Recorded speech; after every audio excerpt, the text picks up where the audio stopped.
Olá, esse é o Conexão. Olha, em plena Semana da Juventude, a gente não poderia deixar de fazer uma reflexão super importante. Muitos jovens brasileiros estão fora da escola e sem perspectiva de trabalho. Por trás disso, há desigualdades socioeconômicas gigantescas que o país ainda não conseguiu resolver. A equipe de pesquisa e avaliação da Fundação Roberto Marinho tem mergulhado nos dados da PNAD contínua e do censo escolar para jogar mais luz sobre esses desafios. E os números mais recentes, que são os de 2018, revelam que mais de 1 milhão de adolescentes com idade entre 15 e 17 anos não estão estudando. 750 mil sequer concluíram o ciclo básico da educação. Resumindo, a gente está diante de velhos problemas, mas em um cenário cultural e político bastante diferente. E aí é hora de a gente resgatar o que é realmente importante e central nesse debate. A gente vai falar de políticas para a educação e para as juventudes do Brasil. Aqui comigo no estúdio está a deputada federal Tabata Amaral, do PDT de São Paulo, que é integrante da Comissão de Educação e da Secretaria da Juventude da Câmara dos Deputados, e a Carolina de Paula, que é cientista política do Instituto de Estudos Sociais e Políticos da UERJ. Muito obrigado pela participação das duas aqui no Conexão. Obrigada pelo convite. Maravilha. Começo perguntando aqui para a deputada. Deputada, a gente que cobre aqui educação diariamente, a gente tem a impressão de que nunca se falou tanto a respeito do tema. A minha pergunta é, lá em Brasília, esse assunto também ganhou mais relevância? Com certeza, mas acho que mesmo quem esteja falando mais de educação, vale um pouco de provocação nesse sentido. Porque muito do que está na boca das pessoas, as nossas preocupações, são temas muito periféricos. Então a gente fala sobre as guerras ideológicas, a gente fala sobre os desmandos do MEC, sobre os desmanches, e tudo isso é muito preocupante, é muito grave.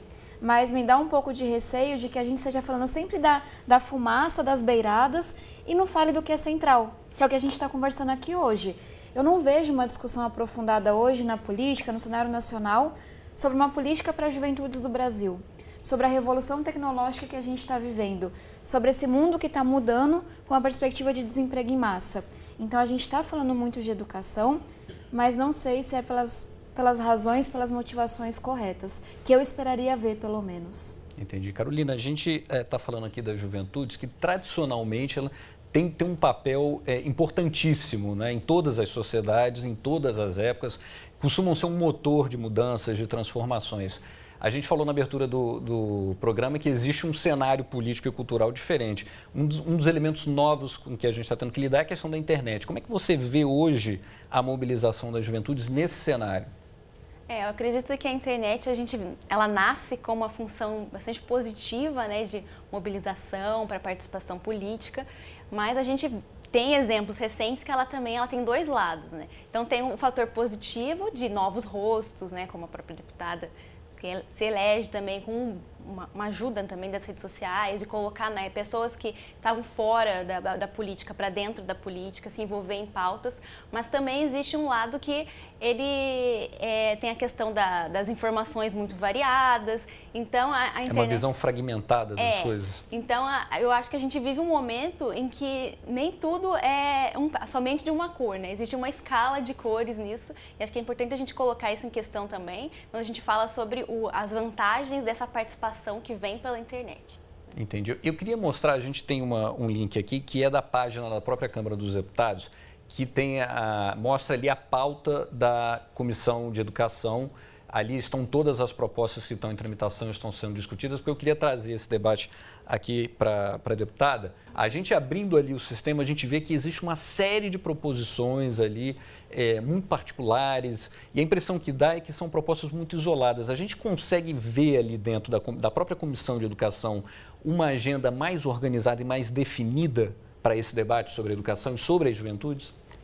Colocando de forma muito sincera a visão que eu tenho do momento político atual, em um sistema presidencialista como é o nosso, quem pauta a agenda do país é o executivo, pelo menos teoricamente.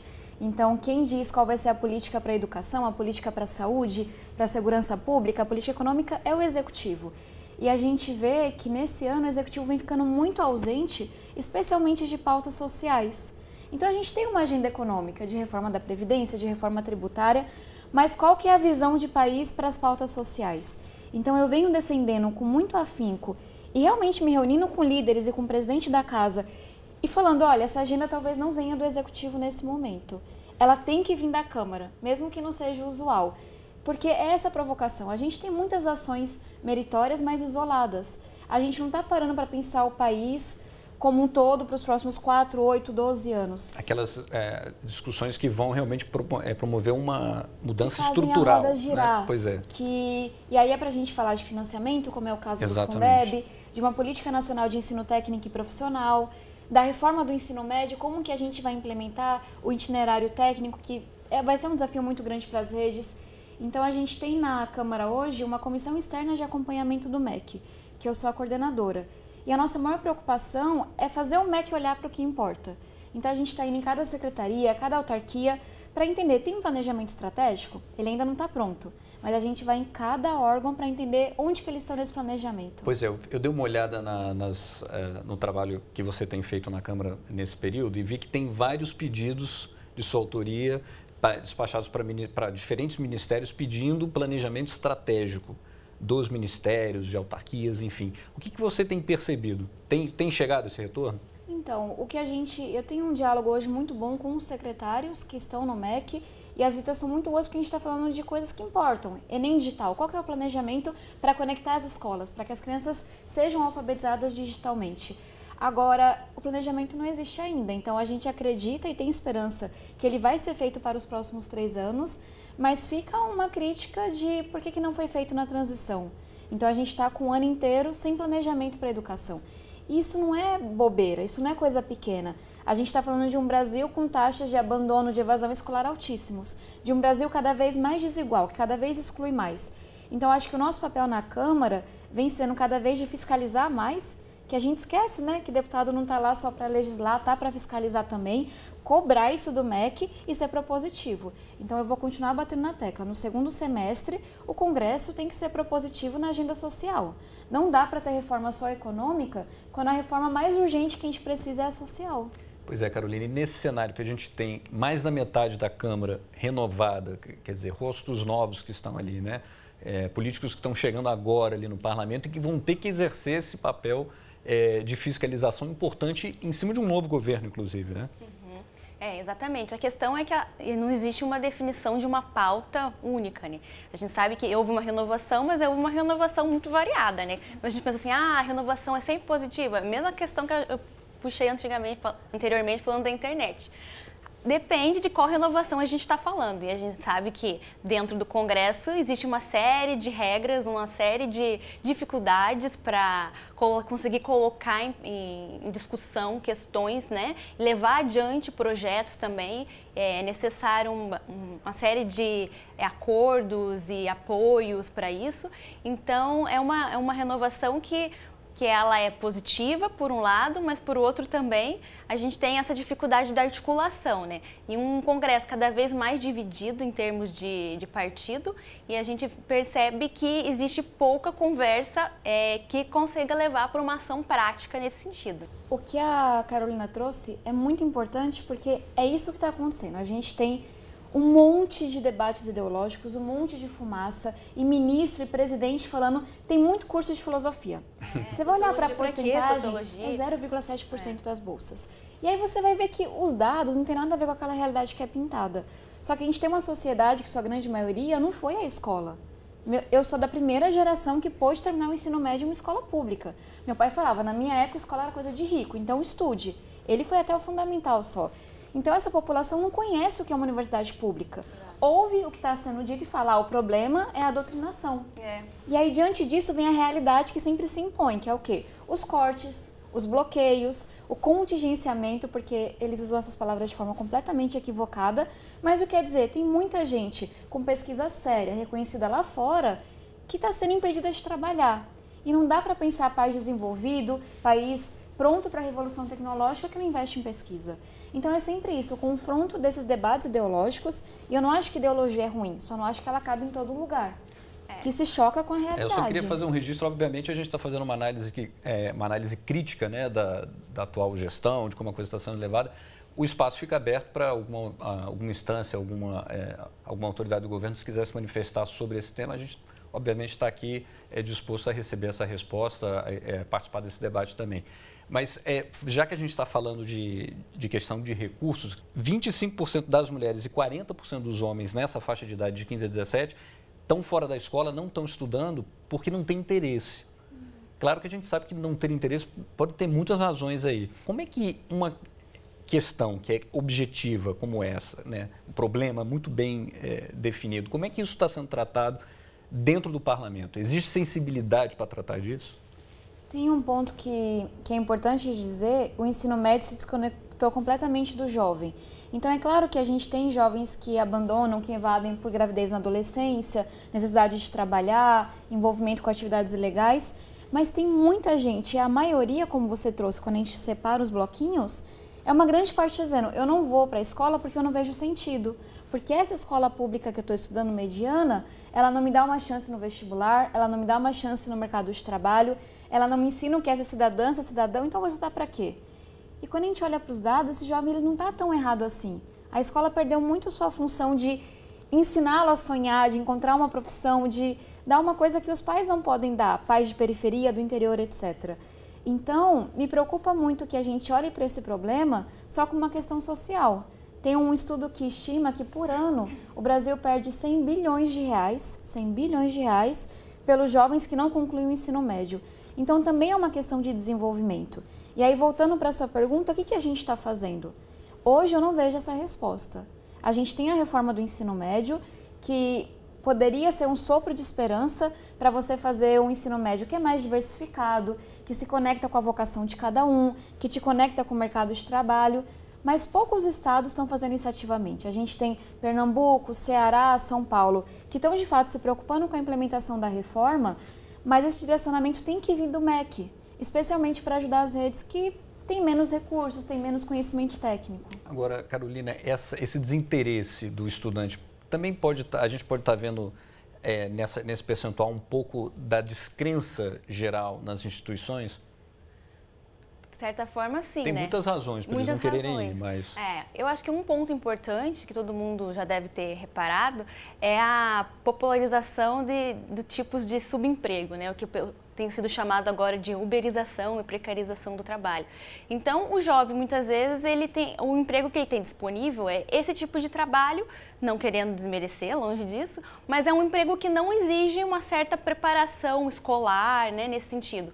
E algumas vagas que também estão disponíveis exigem uma formação muito especializada, que esse jovem que tem uma formação diferente de um jovem que teve acesso a uma série de outros cursos complementares na sua formação, ele não consegue também ocupar essas vagas. Então, qual que é o incentivo para ele concluir o ensino médio ou então buscar uma maior profissionalização? Se o que ele olha na situação que ele tem hoje, esse percentual que você trouxe, são esses dois extremos, né? É como se ele estivesse no meio e não existisse uma oportunidade, um trabalho específico para ele. Consequentemente, ele vai ter uma descrença, sim, no mercado de trabalho e vai repercutir em outros aspectos da vida dele também. Hoje, dentro da Frente Parlamentar pela Educação, que é a nossa bancada da educação, eu coordeno a parte de ensino técnico e profissional.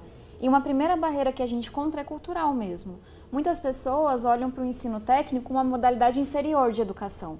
E eu sei que lá no passado ela foi desenhada para ser isso mesmo. Só que hoje em dia a gente tem que entender que não tem como a gente participar desse mundo que muda tão rápido. Tem dois dados que me assustam muito. Um, que mais da metade dos jovens que estão se graduando hoje vão ter profissões que ainda não existem. Como é que prepara para essas profissões? E a outra é uma estimativa de um estudo feito em Oxford, que daqui a 11 anos, 2 bilhões de empregos serão extintos. A gente está preparado para isso? Então, tem um desafio cultural do ensino técnico, tem um desafio de dados, a gente não consegue saber o que funciona, o que não funciona. Tem um desafio gigantesco de governança, estados com 2, 3 instâncias responsáveis pelo ensino técnico. Então, é muito trabalho assim, de fora do palco mesmo, sabe? Que a gente tem que fazer para colocar o ensino técnico na rua. A gente tem 5 itinerários que a reforma do ensino médio prevê. O 5º é a formação técnica, só que muitas redes não têm isso para poder prover. Então a gente, pelo menos eu tenho um receio com a implementação da reforma, é que se mude para tudo ficar igual. As redes optem por 2, 3 itinerários que são mais humanas, biológicas, exatas, preparando para o Enem e nada muda. E aí a gente se pergunta, aí falando um pouquinho de sonho, porque eu acho que é bom falar de sonho e coisas positivas também. Tem que ter a utopia também, né? O meu sonho mesmo, para esse mundo que está mudando tão rápido, em que a gente vai trabalhar 5 anos numa coisa, depois 5 anos em outra que não existe, é uma formação que dura ao longo da vida. Então imagina que a gente tem um sistema de créditos. Eu fiz um tecnólogo no ensino médio, ganhei meus créditos. Vou trabalhar com aquilo. Dali a 2, 3 anos, junto um pouco de dinheiro, experiência, quero ter uma formação. Junto os créditos do tecnólogo, faço um técnico. Pronto, agora depois de 3 anos, quero fazer uma formação superior. Junto aquilo, mais 3 anos, saio com a minha graduação. Não dá para essas caixinhas de 5 anos completamente independentes. E quando você estiver com 60 anos de idade, vão olhar para tudo que você falou, mais 1 ano você sai com mestrado. E a gente está ainda nas caixinhas de 5, 6 anos de faculdade para fazer uma coisa que vai deixar de existir daqui a alguns anos. São cursos que, na verdade, já estão passando por esse problema, né? Então, às vezes, muitas vezes também, esse jovem que consegue chegar lá, ele, durante o percurso que ele está na faculdade, ele já procura um emprego, porque ele precisa conciliar, mas ele não consegue. Então, é algo que ele pensa assim, eu vou continuar terminando esse curso? Não, vou desistir. Aí ele desiste, não consegue o emprego e a gente retrocede mais um passo. Para você formar técnicos com essa característica, você precisa de recursos. E aí a gente entra, por exemplo, no debate do Fundeb, que é um debate, o Fundeb precisa ser prorrogado, porque ele termina em 2020, e é um recurso que as redes dependem dele, né? Se não as redes não conseguem funcionar sem os recursos do Fundeb. Essa proposta de emenda constitucional que prevê a permanência, torna o Fundeb permanente, ainda está tramitando na Câmara, tem outras propostas no Senado. Qual que é a perspectiva? Porque o ano está avançando e a gente vê que a proposta não avança, né? Esse é o debate do qual mais participei nesses primeiros meses. E só para as pessoas que estão em casa entenderem, o Fundeb são 27 fundos que são responsáveis por 6 de cada 10 reais da educação básica no Brasil. A gente está falando de tudo, infraestrutura, material escolar, formação de professores, salário. Então não dá para pensar uma educação básica sem o Fundeb. É desesperador pensar que ele pode acabar sem ser renovado. Agora, eu acho que no Congresso está bem consolidado, está bem amarrado que ele vai para a Constituição, não pode ficar dependendo de governo A, B, C ou D. Eu acho que também está bem consolidado que ele vai ser renovado, que ele vai ser ampliado, e aí a gente começa nos primeiros atritos. A gente entende que hoje é 10% de complementação da União, que a União coloca sobre aquilo que estados e municípios arrecadaram. A gente entende que tem que começar a conversa acima de 15%.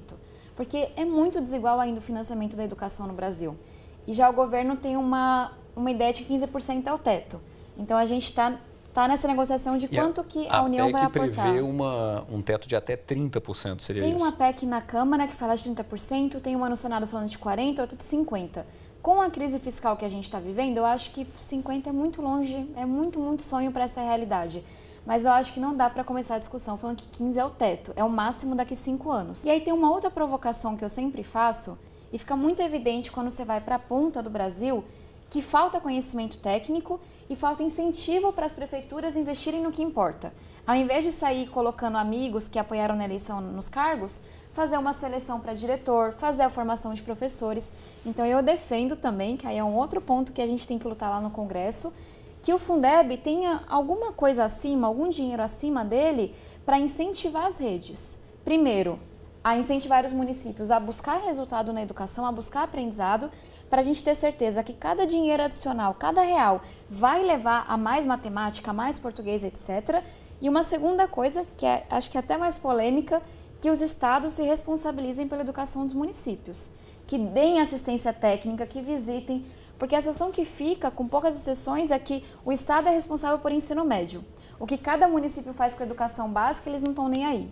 Então, eu acho que o Fundeb tem que amarrar isso. Esse debate do Fundeb, acho que resume um pouco o estado em que as coisas vão acontecendo, né? São quantas propostas diferentes? São 3 propostas hoje, mais a visão do MEC, que veio um pouco mais tarde, mas está sendo somada nisso tudo. Dá muito trabalho consensuar todas essas visões. Quer dizer, isso mostra como o Congresso ele continua bastante dividido, né, Carolina? Dividido. E além de tudo, a questão que a Tabata trouxe agora é a questão do nosso modelo de federalismo, né? Então a gente tem uma dificuldade, muitas vezes a população às vezes fica distante do debate, né? Porque a ponta é uma coisa, né? Lá no município tem uma questão, aí ela pensa assim, ué, o que o deputado tem a ver com isso? Não é uma questão municipal. Então existe essa dificuldade também das pessoas e entenderem como é que funciona esse processo, como que existe essa tramitação. participação e de quem são as responsabilidades, até para poder cobrar corretamente. Porque muitas vezes as pessoas falam assim, eu não gosto de política, mas é porque não sabe quem é o responsável por aquela política. Então, acho que a gente tem, além de tudo, todas essas questões complexas, esse desafio também de ensinar um pouco sobre o que são as decisões políticas para as pessoas, para a gente conseguir entender, cobrar e votar de uma forma mais consciente, de uma forma melhor nesse sentido. Isso tem a ver com aquela história de uma escola que faça sentido. Para mim é tão absurdo pensar que os jovens saem do ensino médio, eu me incluo, saem do ensino médio sem saber essas coisas. O que faz um vereador, o que faz um deputado, quem cuida da linha de ônibus, quem cuida da merenda escolar. Como é que a gente passa 12 anos na escola e não aprende isso? E tem gente que acha que você não pode falar de política na escola.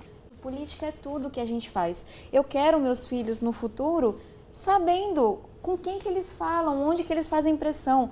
Porque não tem coisa mais importante nessa vida do que cidadão, cidadã. A gente é professor, dentista, enfermeiro, mas também é cidadão e cidadã. E ninguém prepara a gente para isso. Até para a gente poder cobrar com uma certa orientação, né? Porque muitas vezes você vai cobrar de um deputado. O legislativo, infelizmente, no Brasil tem uma avaliação extremamente negativa, né?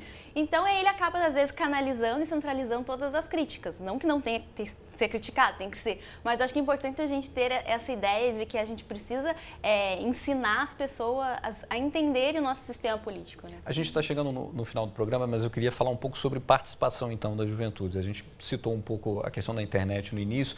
Hoje, as comissões funcionam com aquele sistema de audiências públicas, por exemplo. É um instrumento que resolve ou ele é muito limitado ainda?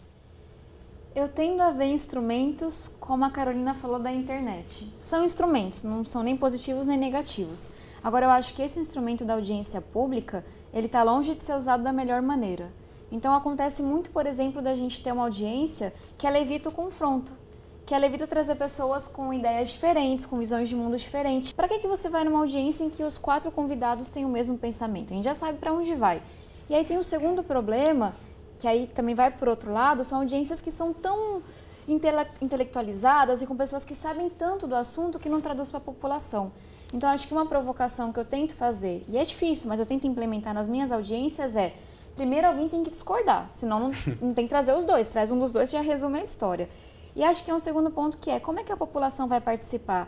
É um jovem que eu vou convidar? Por exemplo, vai debater a lei do aprendiz, que é uma coisa que eu me interesso muito.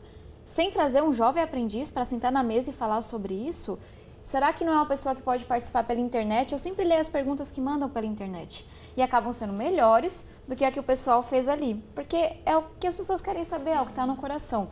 Então, quando a gente fala de políticas para as juventudes, me causa estranheza não ter nenhum jovem na mesa. De que outra maneira essas juventudes poderiam participar de maneira mais eficaz, mais eficiente dessas discussões? Nos meus anos de ativismo, que é até o ano passado, eu participei do Mapa Educação, do Movimento Acredito, e a gente se via muito como ativistas mesmo pela educação, por uma política diferente, mas a gente tinha muito medo, muito receio, muito preconceito da política partidária.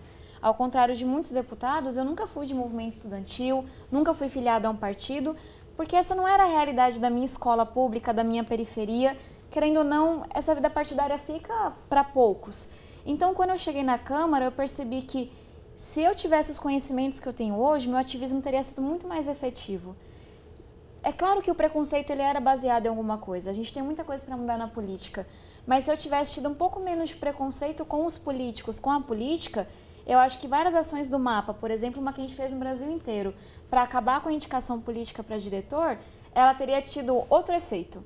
Então, acho que é mais isso, como é que eu, hoje, como deputada federal, abro a Câmara por meio de audiências, fazendo um processo seletivo para o gabinete, para as minhas emendas, para tudo que a gente faz, para as pessoas verem um pouco mais do que é a política, mas também como os movimentos e os ativistas se abrem um pouco mais para dialogar com essas pessoas. Eu acho que o caminho todo é a valorização da política, se a gente for parar para pensar, né? Muito do que começou a dar errado, se for pensar que deu no Brasil, em outros lugares do mundo, foi isso. É uma sensação de que política não presta, vamos ficar nessa apatia mesmo. Então, e o perigo é que a gente também vá para um outro extremo, né? Que venham governos fascistas. Então, eu acho que a gente tem que partir dessa valorização mesmo e por formas diferentes de participação na política. Eu acredito ainda muito no papel dos partidos. Eu acho importante a gente renovar, mas é importante também a gente não esquecer que existem esses mecanismos formais, institucionais, uma organização de rua.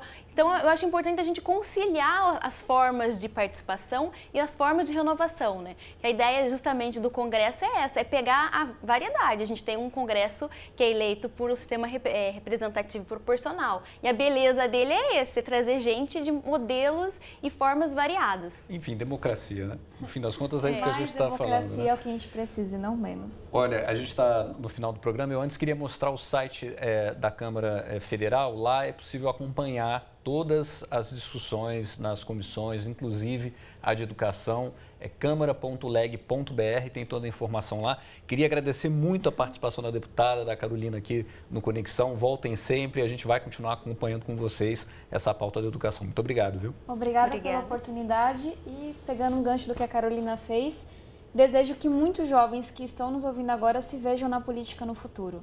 Está faltando muita diversidade naquele congresso e a visão de vocês faria toda a diferença. Maravilha, tá dado o recado. A você de casa, obrigado pela companhia. Se quiser rever essa e outras entrevistas, é só acessar o futuraplay.org e até mais.